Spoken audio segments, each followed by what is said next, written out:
Good mummy ऐसे कहते हैं, प्यार से बोलते हैं। इतनी ऊंची थोड़ी कहते हैं मम्मी, ऐसे बोलते हैं। मैंने नहीं बात करनी है कीवी के साथ। कीवी बेटी है, हाँ ना।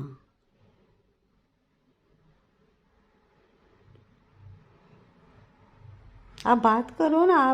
अब इधर उधर क्या देख रहे हो? नहीं बात करनी, अब बंद करने लगे। हो चपेट नहीं खानी। मैंने क्या किया? चपेट नहीं खानी। बात तुमने करी, तुमने थप्पड़े खाना है, चपेट नहीं खानी। बदतमीज।